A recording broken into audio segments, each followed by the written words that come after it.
And you're looking live at a near-capacity house here at Madison Square Garden in New York City, where the crowd anxiously anticipating the arrival of Michael Dokes, the challenger, and the heavyweight champion of the world, Riddick Bowe, in his first title defense. This in his hometown, and a lot of stars and celebrities in attendance tonight. Ringside, comedian and actor Billy Crystal. A fight fan. A fight fan, a big sports fan. Good seats for Billy. Boy, who does he know? Now, Billy, calm down. You're not going to fight. You're not a warm-up. Danny Aiello's big boxing fan. Fine actor in attendance here at the Garden. And here comes the IBF and WBA heavyweight champion of the world, Riddick Bowe, having renounced the WBC version, defending for the first time since winning the title. Now, since winning the title, Riddick Bowe has had done a lot of good things. He's been out making appearances. He's been involved in charity work. He's been involved in helping his family out. He's planning his future and future travels, an audience with the Pope, a trip to South Africa to meet Nelson Mandela, a trip to Somalia. Are these distractions, have they taken away from his focus on tonight's fight? You cannot tell till after the fight, because all those things that he's doing is wonderful for the image, but he makes his living inside the ring. And if he does not show a good performance tonight and subsequent nights, there will be no extracurricular activities. Michael Dokes looks like a fighter when he comes in the ring. He's got that worn face, that leathery face. He knows what he has to do. Riddick looks very relaxed. I mean, the pressure could really be smothering him. Now, does he have to make a good showing here? His hometown crowd, big crowd here at Madison Square Garden. Does he need to solidify himself as heavyweight champion of the world? He has to do it and look good. By solidifying, he has to win the fight impressively. But don't be anxious. If you come out and look real sloppy and don't get the knockdown, people are going to remember that. He just has to take his time, follow Eddie Futch's game plan, and everything will fall into place. And there's a miracle in itself. Just 2 weeks ago, Eddie Futch was in a hospital suffering from heart problems, and he is back. And he's really a key man in the corner of Riddick Bowe. He has helped mold this man into heavyweight champion of the world. He is a genius. He is one of the few people, very few people in boxing who you can use the term nice and boxing in the same sentence. He is a great human being. Keep punching, you move back. Keep doing it, keep him backing up. Don't let him come to you. Go to him with your jab now. That's it. Do it again, double it up. And follow up. When he comes back to the corner, it ain't been a workout. And I look at him, he's a little boy. He's a little boy. Papa Smurf. Papa Smurf means the world to me. I guess if it wasn't for him, as I told Rock when I first began my professional career, if he couldn't be my trainer, I didn't want to fight. And still there, if he's not my trainer, I ain't fighting. I guess with him with me, I kind of feel like I'm protected. He's been through this thing before. He's done it several times, and he knows what they expect and when they expect it. And so, by having that in my corner, you know, I'm okay. He can do whatever he wants to do, whenever he wants to do it. Sometimes I get a little frustrated when he doesn't go all out, doing the things that I know that he can do. I know he's the best heavyweight in the world today. I know that. But I'm the kind of guy who likes to have it show. My junior high school teacher brought in a tale about Muhammad Ali, and he proclaimed that he was the greatest. And I said, how could that be? Because prior to seeing the tale about Muhammad Ali, I always thought I was the greatest. He has mentioned that Ali being his idol. And there are others, you know, that he has picked up some of their habits, you know, some of their techniques. But Ali principally. Today, he's Muhammad Ali. Tomorrow, he's somebody else. I said, I'm going to help him find Riddick Bowe. You got to keep in mind, being a young kid, and that's all you know, and that's all you watch. So you try to emulate a guy. I think Ali was more, I don't know, I wouldn't say talkative, but he was more boisterous, and he had a lot more to him than I do. I realized as I got older that it was better that I was Riddick Bowe. 1993 was a good year to be Riddick Bowe. He was a heavyweight champion of the world. But Mark, you knew Riddick before them days when he was just a 14-year-old kid in Bed-Stuy boxing gym in Brooklyn.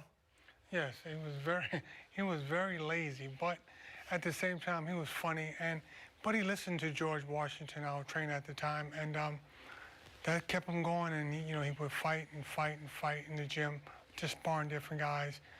But he turned out to be a great champion. Yeah, George Washington, legendary Golden Glove trainer, and Riddick Bowe then would be in the company of another great trainer, Eddie Futch. What kind of influence was Eddie on Riddick then as a pro? Well, Eddie was a great influence on him because he needed someone similar to George Washington. Well, Eddie Futch was a big influence on him because he needed someone to really guide him that he can trust.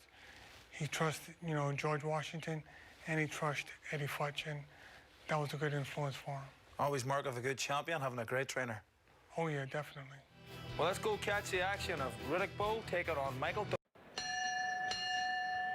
We're live here in the Big Apple, Madison Square Garden, the world's most famous arena, as Spencer Promotions, Madison Square Garden Boxing, and Main Events Monitor, in association with Caesarsburg, proudly present the Homecoming, the heavyweight championship of the world, and is approved by the New York State Athletic Commission, the Honorable Randy Gordon Chairman, Rose Trentman, and Herb Washington Commissioners.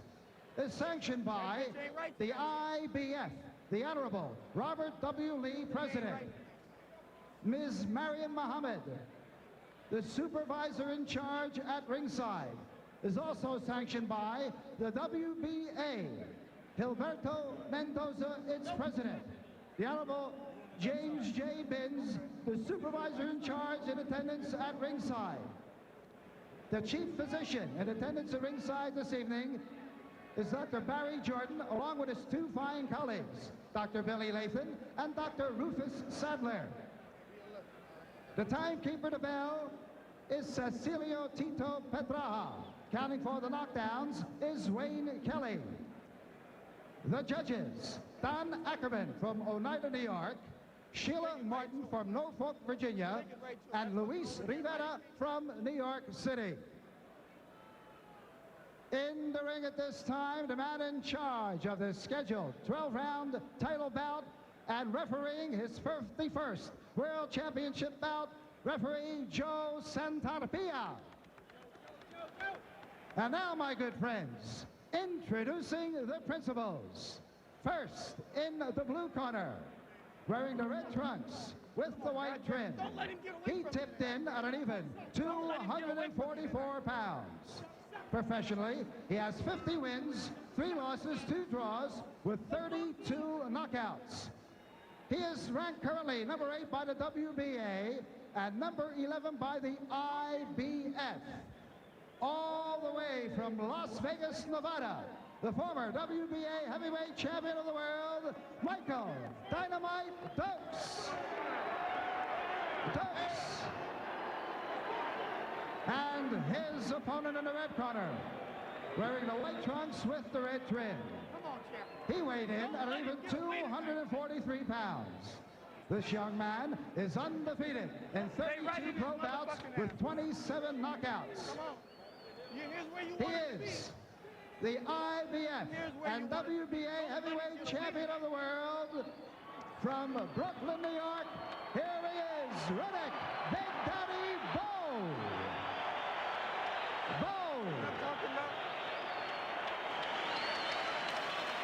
Big reception for Riddick Bowe here at Madison Square Garden. Joe Santarpia with the final instructions for the fighters. Gentlemen, you're boxing for the heavyweight championship of the world. You both know the rules. Are there any questions at this time? I want a good, clean fight, and I want you to protect yourself at all times. Shake hands now, and God bless you both. Riddick Bowe almost seemed disinterested to you. Like he's got somewhere to go, you know. The limo motor's running. We will see.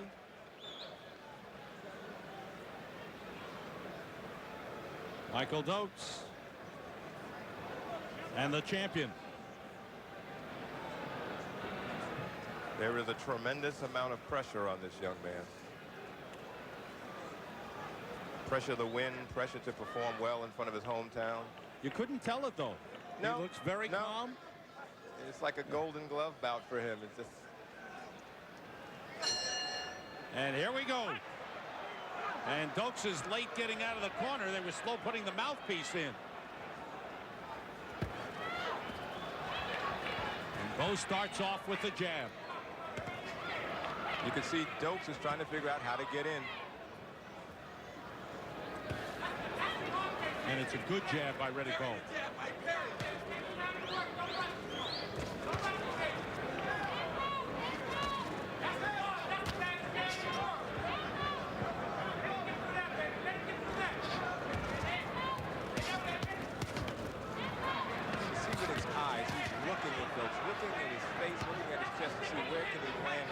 Right now he's targeting the head.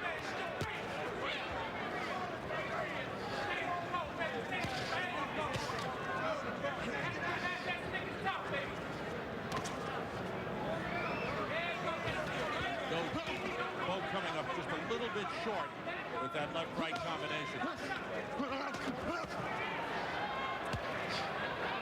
Bowe's been sharp with his jab. Just missed with the right hand. That right didn't miss. Good combination. Dokes is stunned. Answered back with a left hook. A three-punch combination by Riddick Bowe. Dokes in trouble. Dokes is hurt against the ropes. Joe Santarpia steps in. It'll be a standing 8 count. Unless he ruled it a knockdown. The way he fell into the ropes, it looked like it should have been, but it was the count. Dokes in trouble. This may not last very long. Another left scores for Bowe. Heavy punches by the champion. Dokes isn't trying to clinch or do anything. He's trying to fight out of it. By Dokes, but he took one as well. Bowe is not hurt. That's it. Is. That's it. Dokes is hurt bad. Dokes is out on his feet. Wobbled again, down on the second strand of the rope. He's defenseless now. Santarpia steps in, and that's it. The fight is over. It lasts just a little over 2 minutes.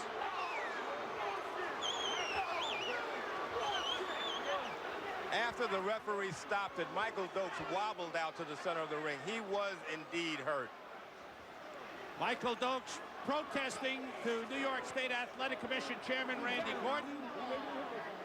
Sterling McPherson, the advisor to Michael Dokes, was irate.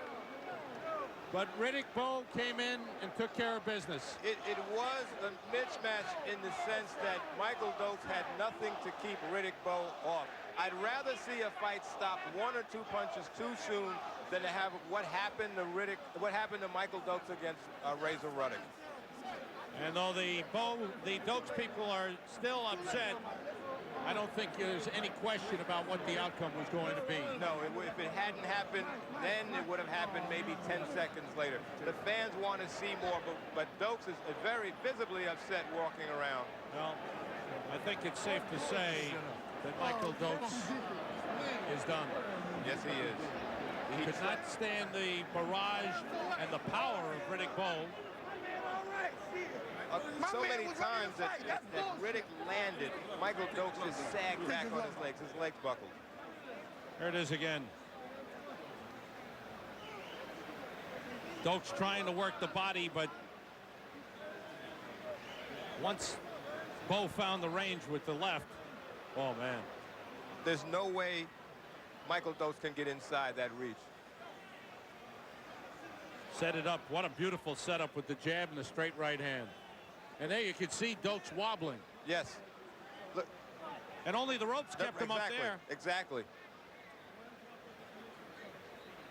Riddick Bowe is too big and too strong for most heavyweights today. He is a powerful young man. Joe Santarpia stepping in. Dokes just taking a pounding. And the referee stopping the fight. And though the fans are upset, and understandably so, they wanted to see more of this championship fight. It was just a matter of time.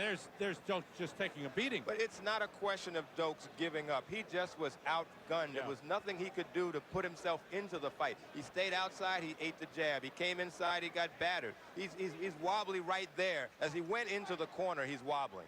And I think that's what convinced referee Joe Santarpia as he staggered back in, only the ropes keeping him up. Riddick Bowe with his wife, Judy. Maybe the limo motor was running, and he had to get out of here. I mean, I understand where Michael Dokes is coming from. Give me a chance. This is my chance at the heavyweight championship. But you were getting battered all over the ring. There's the official announcement. Joe Santarpia stops this bout at 2 minutes and 18 seconds of the first round, and a winner by a TKO, and still the heavyweight champion of the world, Riddick Big Daddy Bowe. 2:19 of the first round. The fight is stopped. Riddick Bowe has successfully defended his IBF and WBA championships. All right, let's take a look at this fight, which lasted 2 minutes and 19 seconds from the opening bell.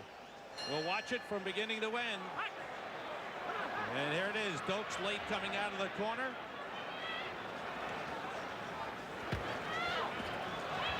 And both started right off using an effective jab. Everything is off the jab. In the Ray Mercer fight, he jab didn't do anything with it. Ray's using the jab to shorten that distance to land the right hand right behind it. Every time Dokes tries to get in, it pops. It's a jab right in his face. Having short arms does not help Michael Dokes in this situation. Well, and talking about Riddick Bowe's weight, Eddie Futch wasn't concerned because he felt he didn't have a quick opponent in front of him, and he didn't need quickness. He used power. We're seeing an interesting development here. He can use speed against speed when he fought Evander Holyfield. Now he can use power against a big man. And Dokes is a big man at 244 pounds.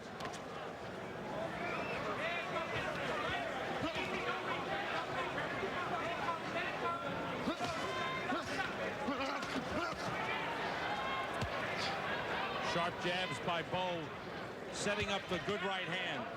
That one missed, but that one didn't.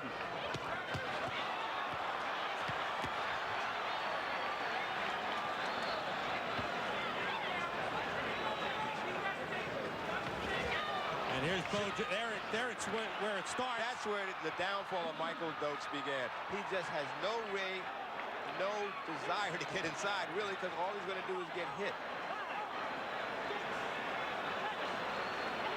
If you look at Michael Dokes' eyes, it's still kind of clear, but he's hurt, and Riddick knows it. That's why he's going for the kill here. Every time Dokes tries to throw a punch, he's short because Riddick just pulls away from him. He landed a good left, but Riddick still caught him. He's out on his feet right at this point. You would think a veteran like Michael Dokes would grab Riddick Bowe, but he's out on his feet. That's why. He staggers into the ropes. I mean, that was enough for the referee to stop it. And he wobbles out trying to tell the ref that he still wants to keep going. What's interesting also in watching Michael Dokes and seeing his reaction to the fight being stopped takes me back to 1982 when he won the WBA heavyweight championship, stopping Mike Weaver in 63 seconds. He came out with this huge barrage, the flashing hands.